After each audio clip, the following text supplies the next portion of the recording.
Now, Fox 16 Sports with Josh Berrian. Now, a late fumble recovery by Jaden Bakes and a 30-yard touchdown run by Hogs commit Marcus Wembley put this one to bed as the Miners win 28.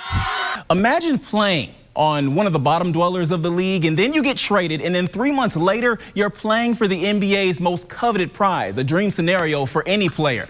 For former Razorback Daniel Gafford, that dream is a reality. But it was really, really nice to see the Hogs come alive in that sixth inning, their highest scoring inning this season with those 7 runs. And Vaheva Aloy, he may be trying to get an NIL deal from Wendy's, the 4-for-4, career-high 5 RBI. For the first time since late December, Arkansas men's basketball have won back-to-back games. That's 2 in a row, and yes, this is real news happening in 2024. What Eric Musselman needs to do now is run up and hug the guy that has the biggest green light right now in Caleb Battle. My ears are still bleeding from the off-key, off-chorus, just awful renditions of some of my favorite songs growing up. Now listen, hopefully on Saturday, A-State plays better than they sounded at the team dinner tonight. Okay, now can someone please tell me the difference between this game and this game? Wait, that's a rhetorical question. There are none. Both were 30-point losses by Arkansas against Auburn. Eric Musselman, he was not pleased with how his team has been playing over the last 3 games. So much so, he spent 14 hours cutting highlights of each play of each player to show them what exactly they're doing wrong. What's going on? No, Arkansas women's basketball losing 2 key players. Talia Scott, their leading scorer, and Saylor Poffenbarger, their leading rebounder. And Kevin, I just wonder what that means for head coach Mike Neighbors in his tenure after they finished the WBIT.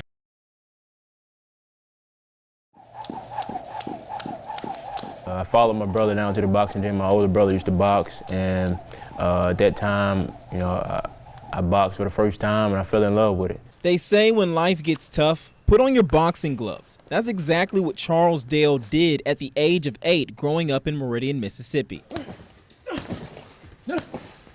Boxing, for many, is a great way to exercise. For Charles, it was an escape from the projects he grew up in. I had a single-parent household. It was 4 of us all together, all boys. And my mom, you know, she did the best she could do, but yet and still, we still was in a poverty-stricken situation. So boxing, in a sense, gave me a way out. 1, 2, 3, 4. Again. Now, almost 7 years into the profession, the 27-year-old is preparing for the biggest fight of his career. On February 15th, Charles will compete for the WBC Silver Cruiserweight Championship in Tuscaloosa against undefeated champ Dion Nicholson. If victorious, Charles could potentially compete for a world title. He's not going to lay down. He's coming to win, but I'm a better opponent. We're going to his hometown, and the odds are against us, but that's nothing for me because the odds always have been against me. So we're going to go and we're going to take the belt. Winning is necessary for his record, but will do wonders for his livelihood, as this fight means more to Charles than wearing a belt around his waist. I have 2 kids, so I want to be able to take care of them. I want to get my family out of, so to speak, the projects. I'm not looking to prove anything to anybody. I'm just looking to do what God put me here for to do, take care of my family, and get back to the community and bring this championship back to the Gulf Coast. Will Bryan is the definition of a warrior. It seems like he's always coming back from something, like a season-ending elbow injury his freshman year. Basically, I had a muscle suffocating a nerve, and they had to just basically go in and move it. But on November 19th, 2021, he faced his toughest battle yet. We actually got our new gloves coming in that day. Him and I were looking at our gloves and just kind of joking, and he started spinning in circles while he was walking.